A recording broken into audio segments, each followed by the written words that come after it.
মিথলু হাযিল উনসায়াইন। আর বুদ্ধি জীব যারা আছে সমাজের মধ্যে, মানে বুদ্ধি জানোয়ার, বুদ্ধি কিছু বুদ্ধি জানোয়ার আছে, এরা কয় আল্লাহ এখানে বৈষম্য করছে। নাউযুবিল্লাহ বলে, আল্লাহ বলে মিরাজ বন্টন করতে গিয়ে বৈষম্য। এক মার ঘরে একই মা একই বাবার ঘরে জন্ম নিল, একজন রে আল্লাহ দিল 3 ভাগের 1 ভাগ, আর একজনকে দিল 2 ভাগ। এখানে আল্লাহ নিঃসন্দেহে বৈষম্য করছে। আরো আসতে নাউযুবিল্লাহ কা। কোরআনের মধ্যে বৈষম্য পায়, আর সারা জিন্দেগি যে বৈষম্য করেছে ওইদিকে তাদের কর্ণপাত নাই। কথা বলেন ঠিক কেন? ওইদিকে তাদের দৃষ্টি নাই। আল্লাহ বলেন তার জিম্মাদারি বেশি, তার খরচের খাপ বেশি, এই জন্য তার সম্পদও আমি বাড়াই দিছি। আর নারীকে যা দেওয়া হয়েছে তার কোনোটাই খরচের কোনো খাপ নাই, আছে শুধু জমা আসতেই আছে। পাইছে বাবার থেকে, পাইছে মার থেকে, পাইতেছে স্বামীর থেকে, পাইতেছে ছেলের থেকে, পাইতেছে নাতির থেকে। কথা বলেন ঠিক কিনা? আর খরচের কোন খাত তার উপরে চাপানো হয় না।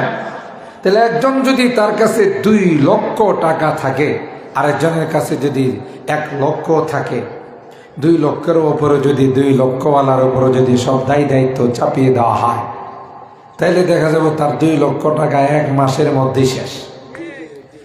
আর যার 1 লক্ষ আছে, কোনো খরচের খাত নাই, তার উপর কোনো জিম্মাদারি নাই, তার এই টাকা বাড়তেই থাকবে, কোনো দিক দিয়েই তো খরচ নাই। ঠিক কেনা বলেন?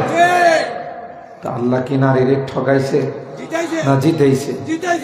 আর হে খুঁজে পাই বসন, খুঁজে পাই যে এখানের মধ্যে কি নাই। আল্লাহ এখানে নারী আর পুরুষের মধ্যে বৈষম্য করছে, এদেরকে লেলিয়ে দিছে।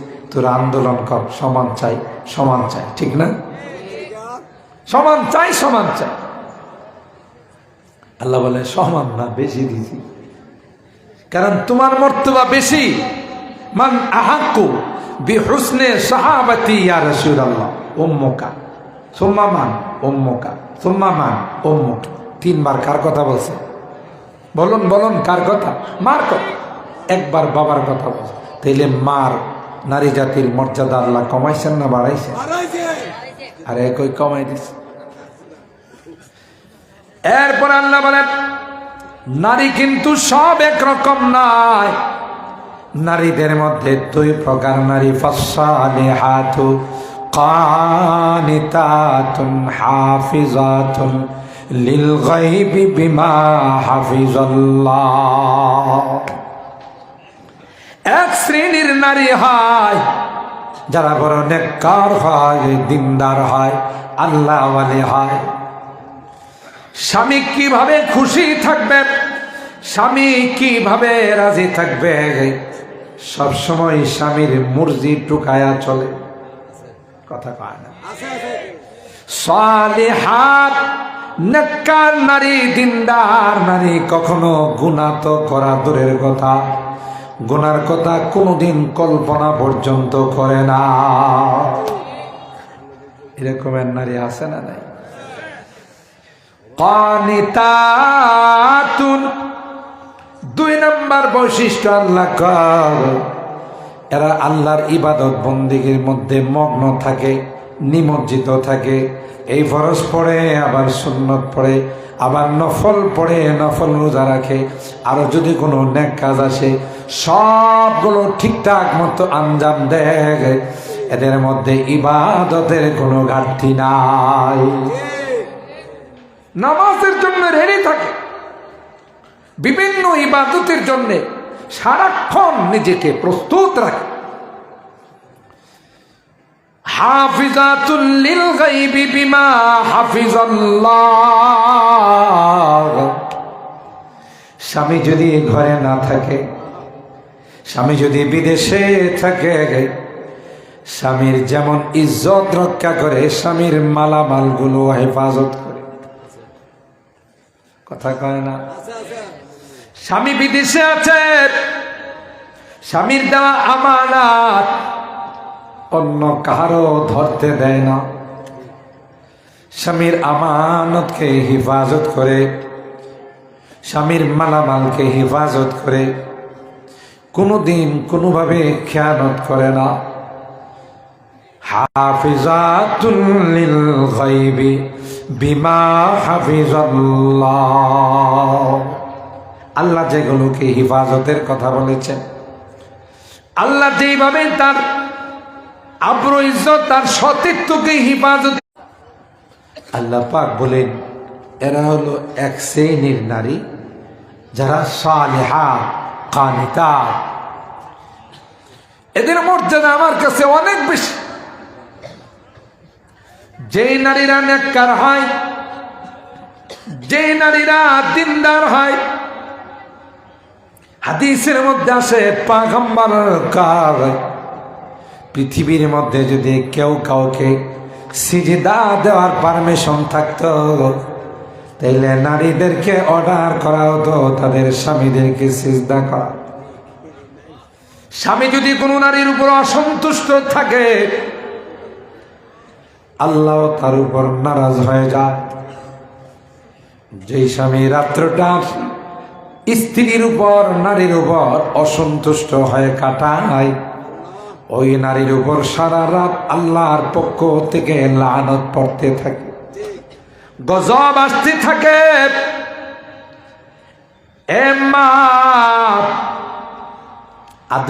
আধুনিকতার ছোঁয়ার কথা বলে, মডারেট হওয়ার কথা বলে, ডিজিটাল হওয়ার কথা বলে। স্বামীর সঙ্গে কোনোদিন নাফরমানি কইর না, স্বামীর আমানতের কোনো সময় খেয়ানত কইর না। যদি খেয়ানত করো, আমানতের যদি সংরক্ষণ না করো, তুমি খায়েন হিসাবে, একজন খেয়ানতকারী হিসাবে আল্লাহর আদালতে তোমার উপস্থিত হতে হবে।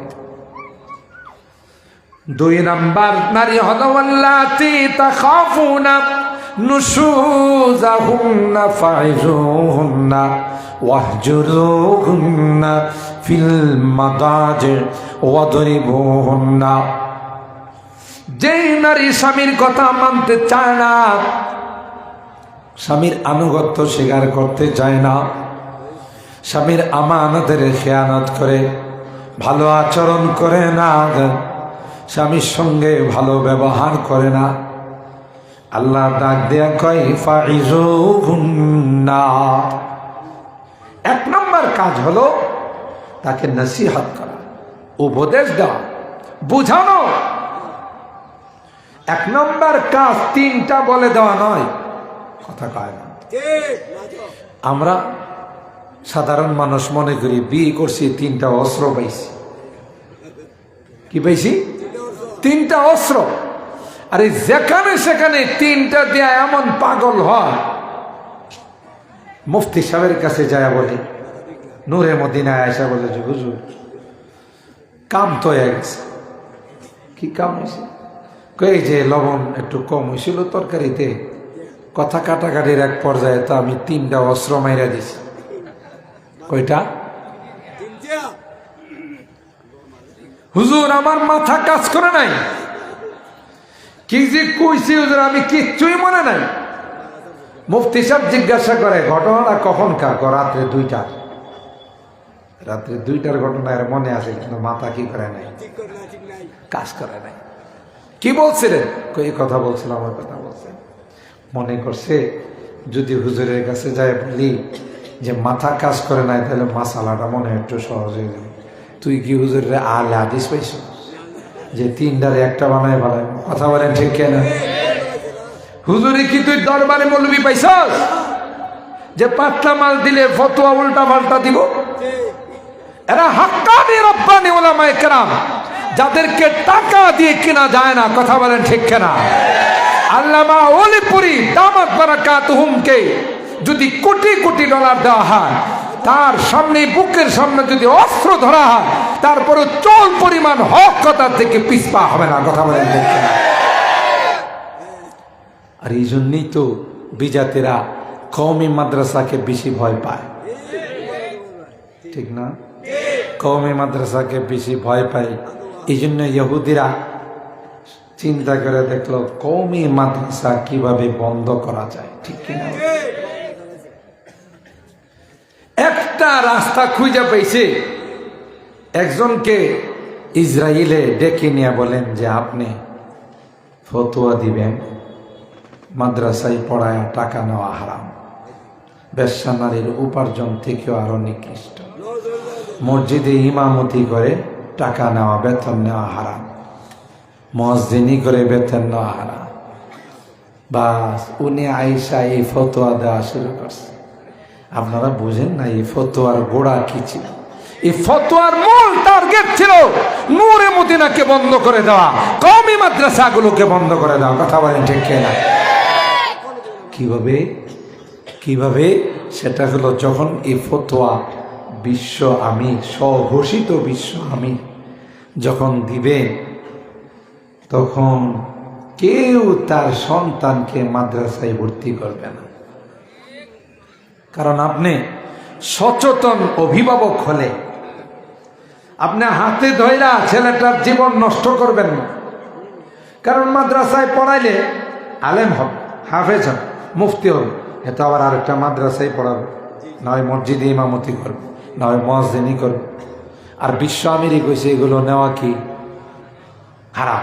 কি কইছে? হারাম। বেশ্যা নারীর উপার্জন থেকে আরো নিকৃষ্ট। তাহলে নিজের হাতে ধইরা আমার ছেলেটার জীবন নষ্ট করে লাভ আছে? জাগা মাদ্রাসায় ভর্তি করব না। নূরে মদিনাতে যদি কোনো মাদ্রাসার কোনো ছাত্র ভর্তি না হয়, মাদ্রাসা কি খোলা থাকবে না তালা লাগবে? কথা কয় না। ছাত্র নাই, উস্তাদরা পয়সা কি মশামাছি মারব? অটো সিস্টেম মাদ্রাসাগুলো বন্ধ হয়ে যাবে। এটাই ছিল এই ফতোয়ার মূল রহস্য। কথা কয় না। কিন্তু এই কোরআনের মাদ্রাসাগুলোর দায়িত্ব নিছেন কে? জোরে কান আল্লাহ। ইন্না নাহনু নাযালনা যিকরা ওয়া ইন্না লাহু লাহাফিজুন। আমি কোরআন নাযিল করেছি, এই কোরআনের সংরক্ষণের দায়িত্ব আমি নিয়েছি, ইসলামের সংরক্ষণের দায়িত্ব আমি নিয়েছি। তুমি ফতোয়া দিয়া মাদ্রাসা বন্ধ করে ফেলাইবা। যারা এই দুর্গের রহমান পাহারাদার, এরা জাগ্রত হয়েছে, জেগে উঠেছে, আর বলছে যে ইহুদিদের দালাল, তার মধ্যে সন্দেহ নাই। কথা বলেন ঠিক কিনা? কারণ মাদ্রাসা বন্ধ করতে চাইছে, নাউজুবিল্লাহ। অথচ এ কোরআনের শিক্ষা প্রতিষ্ঠা, এ কোরআনের মাদ্রাসা, এটা কে জারি করছেন? আল্লাহ। ফতোয়া দিয়ে তুমি বন্ধ করো। তুমি কি মনে করছো যে এইখান থেকে যারা বের হয় এরা 2 টাকা 5 টাকা পাতলা মালের পিছনে পড়ে এরা উল্টা পাল্টা ফতোয়া দিব? এদের কাছে রেডিমেড কোনো জান্নাতের টিকিটও নাই। কথা বলেন ঠিক কিনা? জান্নাতের ডুপ্লিকেট টিকিট দিয়ে যারা দরবারি মৌলবী, কথা কয় না। 3 তালাক দিলে কোরআনে বলেন ফাইন তাল্লাকাহা ফালা তাহিল্লু লাহু মিন বাদু হাত্তা তানকিহা যাওজান গায়রা। কোরআনের স্পষ্ট আয়াত, যদি কোনো স্বামী তার স্ত্রীকে 3 তালাক দিয়ে দেয়, যতক্ষণ পর্যন্ত আরেক জায়গাতে তার বিয়ে হবে না, স্বামীর সংসার করবে না, ওই স্বামী যদি আবার তাকে তালাক না দেয়, তালাক দেওয়ার পর ইদ্যত অতিবাহিত না হয়, ততক্ষণ পর্যন্ত প্রথম স্বামীর জন্য হালাল হবে না। এই ঘটনা আমার এক মুসল্লির ঘটছে, অনেক বড় শিল্পবোধ। আমার কামরায় এসে হুজুর আপনার সঙ্গে আমার পার্সোনাল কিছু কথা। আমি বললাম বলেন। হুজুর ঘটনা তো ঘটে গেছে, 3টা কয়ে ফেলাইছে। কয়টা কইছে? তো হুজুর আপনার সাথে পার্সোনাল কথা, এটারে কিছু করা যায় কিনা? টাকা যা লাগে তাই দেওয়া হবে। আমার এসা অফার দিছে। আমি বললাম কত টাকা দিবেন? যা চান, কমপক্ষে 5 কোটি টাকা গিয়ে দিতে পারবেন, তাইলে কোরআনের একটা আয়াত না হয় পরিবর্তন করে ফেলাই। যখন কোরআনের আয়াত পরিবর্তন করাই লাগবে, কম সম নিয়ে লাভ আছে? উনি বললেন, হুজুর এটা বুঝলাম না। আমি কই, টাকা নেওয়া যদি আপনার ফতোয়া পাল্টান লাগে তাহলে কোরআনের আয়াতও পাল্টাই দিব। কথা বলেন ঠিক কিনা? যারা হাক্কানি রব্বানি উলামায়ে কেরাম, দারুল উলুম দেওবন্দের সন্তান, এরা কোনোদিন টাকা দিয়ে মাসআলা পরিবর্তন করে না। আমরা নবীদের উত্তরসূরি সুলাইমান পয়গম্বরকে বিলকিস চাইছিল গিফট কইরা আয়াতে আনার জন্য, ওয়া ইন্নী মুরসিলাতুন ইলাইহিম বিহাদিয়াতিন ফানাযিরাতুম বিমা ইয়ারজিউ ইলাইহিল মুরসালুন। আমি কিছু দামি দামি গিফট পাঠাবো, দামি দামি হাদিয়া পাঠাবো। এটা পাওয়ার পর যদি নবী আকৃষ্ট হয়ে যায় তাহলে এই নবীরে ক্যাপচার করতে কোনো ব্যাপার না। আর পাওয়ার পরেও যদি সে তার অবস্থার উপর অটল থাকে, তাকে কোনোদিন ক্যাপচার করা যাবে না। পাঠাইছে সুলাইমান পয়গম্বর, তার কাছে যখন এগুলো নিয়ে আসছে, ফালাম্মা জাআ সুলাইমানা ক্বালা আতুমিদ্দুনানি বিমাল, টাকা দিয়ে আমারে কিনতে আইছস তাই না? তাড়াতাড়ি যায় খবর কয়, যদি মঙ্গল চায় যেন মুসলমান হয়ে চলে আসে। কথা বলেন ঠিক কিনা? টাকা দিয়া, দুনিয়ার অর্থ গড়িয়ে দিয়া হক্কানি রব্বানি উলামায়ে কেরামদেরকে হক থেকে বিচ্যুত করা যায় না। আর এরা আছে বলেই আজকে বাতিলরা সব সময় আতঙ্কের মধ্যে থাকে। ওরা তো কোন রকমের পাত্তামালের প্রতি আকর্ষণ তাদের নাই। সুতরাং এই জাতিকে যতদিন শেষ না করা যাবে ততদিন পর্যন্ত আমাদের মিশন শান্তিতে চলবে না। কথা বলেন ঠিক কি? কিন্তু আল্লাহ ডাক দিয়া কই, পারবে না। দায়িত্ব যেহেতু আমি আল্লাহ নিছি, এই ইসলামের সংরক্ষণে তোমরা ষড়যন্ত্র করে ইসলামের দুর্গগুলোকে কোনোদিন কিছু করতে পারবে না। কথা বলেন ঠিক কি? ওয়াল্লাতি তাখাফুনা নুশুজাহুন্না ফাইজুহুন্না, আল্লাহ ডাক দিয়া কয়, এরে স্বামীর দল, সংসারের মধ্যে শান্তি আসার পর তালাক দেওয়া নয়। আবগাজুল মুবাহাত আত-তালাক, এটা তো সবচেয়ে নিম্নমানের কাজ। বেশি যদি ব্যতিক্রম করে, বেশি যদি নাফরমানি করে, তাইলে একটা তালাক দেয়া সতর্ক করে সহজে আবার সংসার করতে পারবা। যদি একসঙ্গে তালাক দিয়ে দাও তাইলে তো তোমার সংসার আর শুধরালো না। কথা বলেন ঠিক কিনা? এক নম্বর পদ্ধতি হলো, পলিসি হলো ফাইজুহুন্না, যদি তার চাল চলন ঠিক মতো না হয়, ঠিক মতো যদি তোমার এতাত আনুগত্য না করে, নামাজ রোজা যদি ঠিক মতো না পড়ে, পাক পবিত্রতা যদি ঠিক মতো অর্জন না করে, তাইলে তাকে কোরআন সুন্নাহর আলোকে আল্লাহর ভয় দেখায় নসিহত করো। ওয়াযাক্কির ফাইন্নাদ যিকরা তানফাউল মুমিনিন, মুমিনদেরকে নসিহত করলে, উপদেশ করলে, উপদেশ দিলে কলমের মধ্যে ঢুকে, জুবা দিল সে নিকলতি হ্যায় वो जरूर असर करती है। কথা বলেন ঠিক কিনা?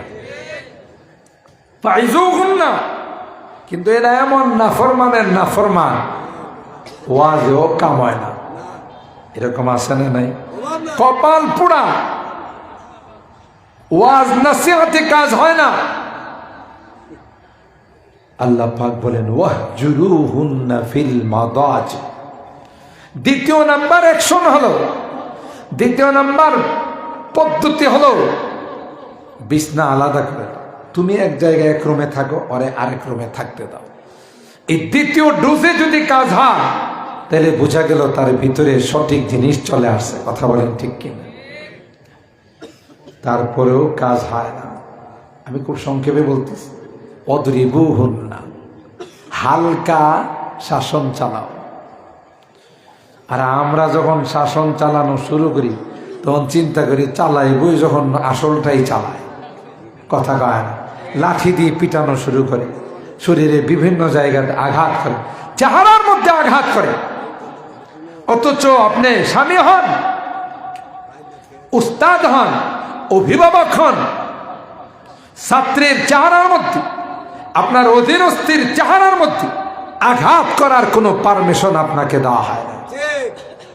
আপনি শাসন করেন। শাসনের কথা লা তারফা আনহুম আসাকা আদাবা, শাসনের কথা ইসলাম বলে শাসন করতে হবে। শাসন না করার কারণে দিন দিন এখন আর মানুষ হচ্ছে না, সবগুলো জানোয়ার হইতেছে। কথা বলেন ঠিক কিনা? মা বাবার সামনে সিগারেটটা নেশা করে, কথা কয় না। এটার একমাত্র কেবলমাত্র কারণ হলো শাসন নাই। আর এখন তো আরো চালু হয়ে গেছে বাচ্চা, শাসন করলে 999 ফোন দিয়ে দেয়, কথা কয় না। আর 999 ফোন দিলেই পুলিশ আসে, কি হয়েছে অঙ্কেল, ওরে ধরে নিয়ে যান, আমারে মারছে, কথা কয়। কোরআন এবং সুন্নাহ বলে শাসন লাগবে, শাসন ছাড়া মানুষ হয় না। কিন্তু সে শাসনটা যেন জানোয়ারের মতো না হয়, সে শাসনটা যেন সীমা লঙ্ঘন না করে। অদ্রিবুহুন্না গায়রা মুবাররিহিন, তাফসীরের মধ্যে আসে। কোথাও ক্ষত হয়, আহত হয়, এই জাতীয় শাসন নয়। ফাইন আতানাকুম ফালা তাবগু আলাইহিন্না সাবিলা, এই পলিসিগুলো অবলম্বন করার পর যদি দেখো যে শুধরাই গেছে আর আগের মতো নাফরমানি করে না, আগের মতো বেলাইনে চলে না, সাবধান সাবধান, সেফারেটের কোনো চিন্তা ভাবনা করবা না। সুবহানাল্লাহ বলেন। কেন আল্লাহ বলেন? স্বামী স্ত্রীর দাম্পত্য জিন্দেগির মধ্যে আমি আল্লাহ এমন মহাব্বত আর ভালোবাসার সৃষ্টি করে দিয়েছি। এ ভাই, স্বামী যখন বাহিরে কোনো ব্যস্ততার মধ্যে সময় কাটাবে, সুখময় জিন্দেগি কি করে হয় বুখারী শরীফ খুলে দেখুন। আল্লাহর পয়গম্বর যখন হেরা গুহায় গেলেন, আল্লাহ বললেন, ও পয়গম্বর, আপনাকে নবুয়ত দিব পয়গম্বর, কিন্তু ঘরে বসে না, বাসায় বসে নয়, মাদ্রাসায় ভর্তি হন। সুবহানাল্লাহ বলেন। কোথায়, কোন মাদ্রাসায় যাব? আল্লাহ বলেন, ওই জাবালে নূরের হেরা গুহার মাদ্রাসায় যান। নির্জন, কোথাও কোনো মানুষ নাই, আল্লাহর হাবিব ওখানে গিয়ে বসে আছেন, ইবাদত করেন।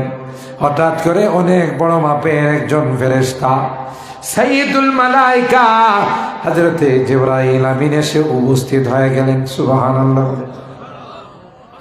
ঘটনা আমাদের জানা আছে। এসে বললেন, ইকরা ইয়া মুহাম্মদ, এ মুহাম্মদ তুমি পড়ো। পয়গম্বরের জবাব ছিল, মা আনা বিকারি, কি করে আমি পড়বো, আমি তো লেখাপড়া শিখি নাই।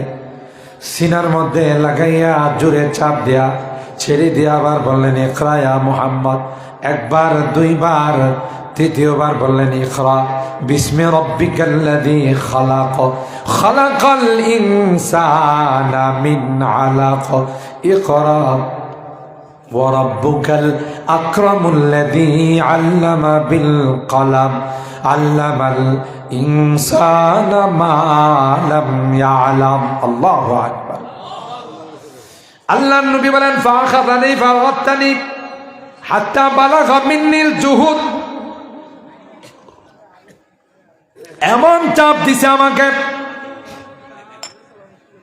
মনে হচ্ছিল আমার জানটা বের হয়ে যাবে। আমি এই 5 আয়াত নিয়ে কার কাছে বলবো, এই হালত কার কাছে বর্ণনা করব, এই দৃশ্য কাকে জানাবো? মা তো নাই, বাবাও নাই। আল্লাহ পাক বলেন, ও পয়গম্বর, আপনার সহধর্মিণী খাদিজাতুল কুবরা রাদিয়াল্লাহু তাআলা তার কাছে গিয়ে শেয়ার করেন, কারণ আমি তাকে বানাইছি পেরেশানির সময় সান্ত্বনা দেওয়ার জন্য। আল্লাহর হাবিব বললেন, খাদিজা,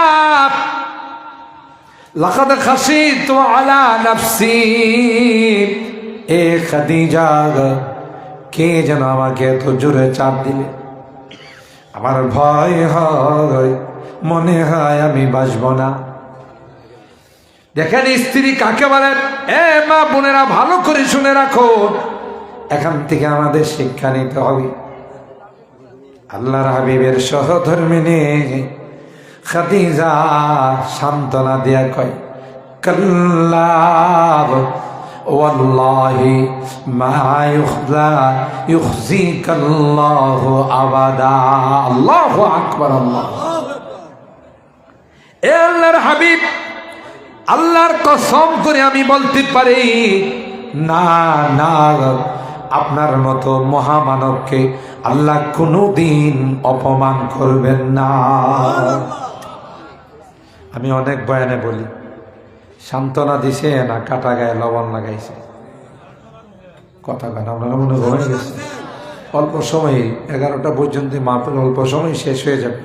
দেখেন না, কোনো ভূমিকা ছাড়া সরাসরি আয়াতের তর্জমায় চলে গেছে, যেহেতু সময় শর্ট। আর স্বাভাবিকভাবে আবে জমজম খুরদা বৌদা, আবে সুরা কাই গলাম, বাদশাহী কারদা বৌদা, পাশে বানি কাই গলাম। এত উচ্চাঙ্গের আলোচনা শোনার পর আপনারা যে বসে আছেন, এটাই তো আমি হাজার দরবার, আল্লাহর দরবারে হাজার শুকরিয়া। কথা বলেন ঠিক কিনা? আমার মতো একজন নালায়েকের কথা শোনার জন্য। এই জন্য আমি টাইম বেশি নিব না, বিষয়বস্তুটার সাথে সরাসরি আমি আলোচনায় গেলাম। বলতেছেন যে কাল্লা ওয়াল্লাহি লা ইউখজিকাল্লাহু আবাদা, আমি তো আল্লাহর কসম করে বললে হানেস হলো না। ওগো আল্লাহর নবী, আপনার মতো মহামানবকে আল্লাহ কোনোদিন অপমান করবেন না। আর আমাদের ম্যাডামরা, বর্তমান ম্যাডামরা, আপনার যদি কোনো বিপদ হয় রাস্তাঘাটে, বিপদ যদি রাস্তাঘাটে হয় আর ঘরে যদি আইসা কন যে আব্দুল আম্মা মোবাইলটা তো নিয়ে গেছে, ভালো হয়েছে, ভালো হয়েছে, তোমার মোবাইল নিব না তো কার মোবাইল নিব? তুমি তো একটা আলাবোলা, তুমি তো একটা মগা। মানি সুযোগ পায়া যা ওয়াজ করা, কথা কয় না।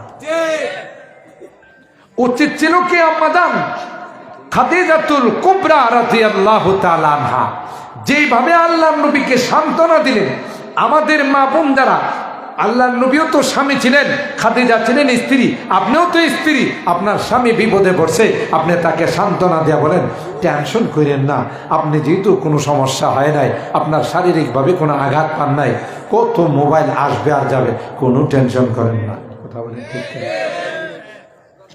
এটা কয় যে এই যে মোবাইলের যে মোবাইল চুর বহুদিন যাবত আপনারে খুঁজতেছিল, সুবিধা মতো পায় না, যে এই আলাবুলা আসে না দেখি।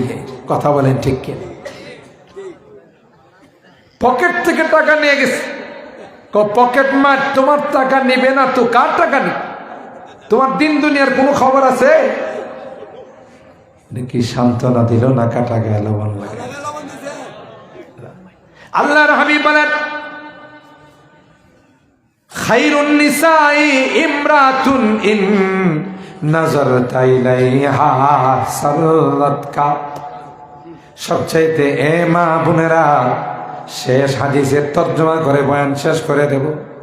আল্লাহর নবী কয়, যারা বাংলাদেশের প্রধানমন্ত্রী হয় এরা হলো শ্রেষ্ঠ নারী, যারা নেত্রী হয় তারা শ্রেষ্ঠ নারী। না না, পয়গম্বর বলেন খায়রুন নিসা ইমরাতুন ইন নাযারতা ইলাইহা সারওয়াতকা।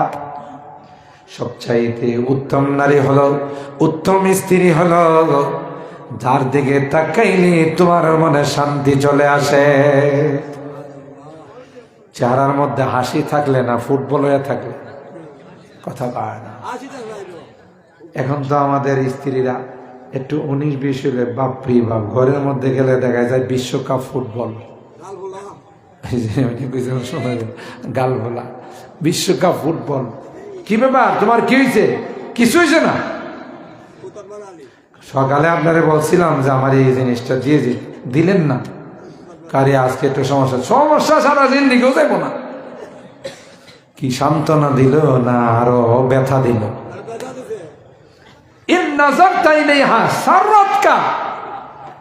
তাকাইলে তোমাকে খুশি করে ফেলবে।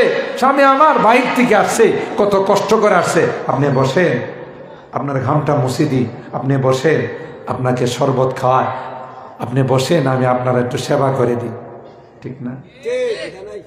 আবার আপনারা কিন্তু একতরফা বয়ান নিয়েন না, বয়ান কিন্তু দুই তরফা আছে।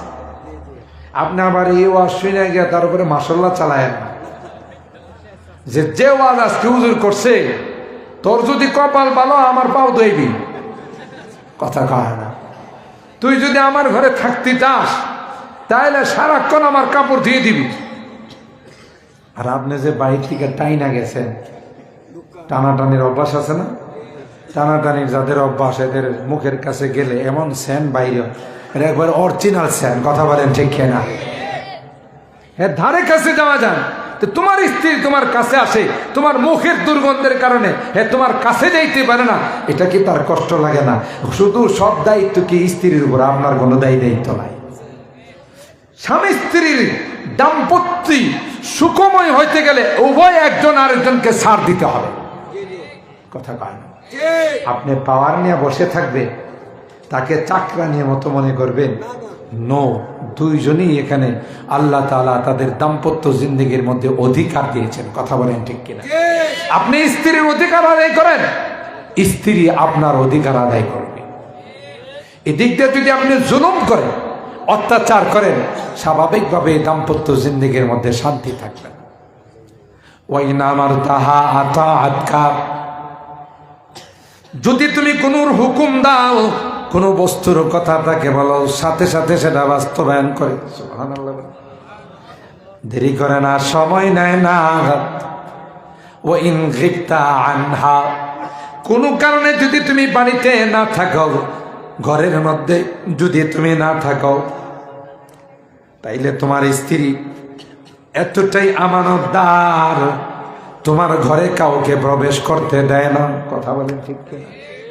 তোমার মালিক কোনো খেয়ানত করে না, তার জানের মধ্যে কোনো খেয়ানত করে না। বসেন, একটু দোয়া হবে, দোয়া হবে, একটু সময় দোয়া হবে, মুখতাসার। আপনারা অনেক ভালো মানুষ, অনেকক্ষণ পর্যন্ত বসেছিলেন, আর 5টা মিনিটও লাগবে না, 2-3 মিনিটের মধ্যে মুখতাসার দোয়া হয়ে যাবে। আল্লাহ তাআলা আমাদেরকে এই রকমের সুখময় জিন্দেগি দান করুন, আমিন বলেন। আমাদের দাম্পত্য জিন্দেগির যত কলহ আছে, যত সন্দেহ আছে, সবগুলো দূর করে আল্লাহ তাআলা আম্মাজান আয়েশা সিদ্দিকা এবং আল্লাহর হাবিবের দাম্পত্য জিন্দেগির মতো আমাদের জিন্দেগি বানিয়ে দেন, আমিন বলেন। হযরতে ফাতেমা রাদিয়াল্লাহু তাআলা আনহা, হযরতে আলী কাররামাল্লাহু ওয়াজহার মতো দাম্পত্য জিন্দেগি আমাদের বানিয়ে দেন, আমিন। আল্লাহুম্মা ইহদিনাস সিরাতাল মুস্তাকিম সিরাতাল লাযীনা আন'আমতা আলাইহিম মিনান নাবিয়্যিন ওয়াস-সিদ্দীকিনা ওয়াশ-শুহাদা'i ওয়াস-সালিহিন।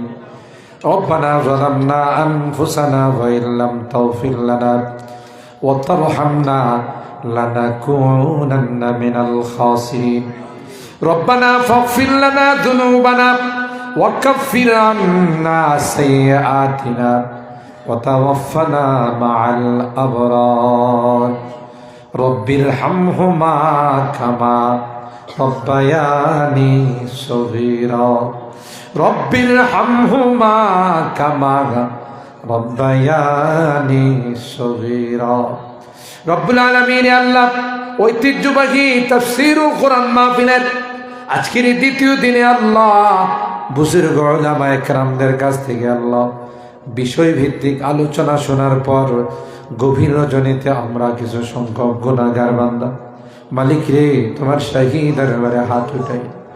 এ মালিক, মেহেরবানি করে আমাদের জিন্দেগির গুনাহগুলো মাফ করে দাও।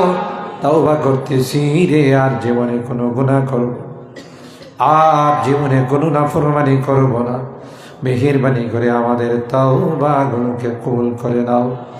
আমাদের সন্তানদেরকে নেককার সন্তান বানিয়ে দাও। যাদের আল্লাহ দাম্পত্য জিন্দেগির মধ্যে কলহ আছে, অশান্তি আছে, আল্লাহ মেহেরবানি করে সে অশান্তি এগুলোকে তুমি দূর করে দাও ইয়া রাব্বাল আলামিন। আল্লাহ যাদের স্ত্রীরা এখনো লাইনে আসে নাই, নামাজ রোজা ঠিক মতো পড়ে না, আল্লাহ পর্দা মেনটেন করে না, এ মালিক তাদের কলব তো তোমার হাতে, আল্লাহ তাদেরকে সহি লাইনে তুমি পরিচালিত করো আল্লাহ ইয়া রাব্বাল আলামিন। আল্লাহ এই ঐতিহ্যবাহী তাফসীরুল কোরআন মাহফিলকে তুমি কবুল করে নাও। যারা এই তাফসীর মাহফিলের দান খায়রাত করেছেন, বিভিন্ন ভাবে সহযোগিতা করেছেন, আল্লাহ সকলের দানগুলোকে তুমি কবুল করে নাও। কিয়ামতের কঠিন ময়দানে আল্লাহ এই দানগুলোকে নাজাতের ওসিলা বানাই দিও। ও রব্বে করিম, আল্লাহ আমাদের অন্যতম মুরব্বী, বাংলাদেশের মুরব্বী, আল্লাহ মুনাজির আযাম খতিবে জামান আল্লামা অলিপুরি সাহেবের হায়াতের মধ্যে বরকত দিয়ে দিও। আল্লাহ এই ছায়া আমাদের মধ্যে আরো দীর্ঘায়িত করে দাও। ও রব্বে করিম, বাংলাদেশের বুজুর্গ উলামায়ে কেরাম যারা আছে সকলের হায়াতের মধ্যে বরকত নসিব করে দাও। ইয়া আল্লাহ, আমাদের দেশকে নিয়ে ষড়যন্ত্র চলছে, সকল ষড়যন্ত্রের হাত থেকে দেশকে তুমি হেফাজত করো। আল্লাহ যারা অস্থিতিশীল করতে চায়, যারা অশান্ত করতে চায়, হেদায়েত থাকলে হেদায়েত দিয়ে দেও। আল্লাহ হেদায়েত না থাকলে কুদরতি ভাবে তাদের ফায়সালা করে দাও। ইয়া আল্লাহ, আমি যদিও গুনাহগার, অনেক আলেম আমাদেরকে নিয়ে হাত উঠাইছি, তোমার নবী কয় মুসাফিরের হাত নাকি ফেরত দাও না। আল্লাহ যাদের হাত খানা পছন্দ হয় সেই হাতের ওসিলায় আমাদের দোয়াগুলো কবুল করে নাও। রব্বানা তাকাব্বাল মিন্না ইন্নাকা আনতাস সামিউল আলিম ওয়া তুব আলাইনা ইন্নাকা আনতাত তাওয়াবুর রহিম। সুবহানা রাব্বিকা রাব্বিল ইজ্জাতি আম্মা ইয়াসিফুন ওয়া সালামুন আলাল মুরসালিন ওয়ালহামদুলিল্লাহি রাব্বিল আলামিন। আসসালামু আলাইকুম ওয়া রাহমাতুল্লাহ।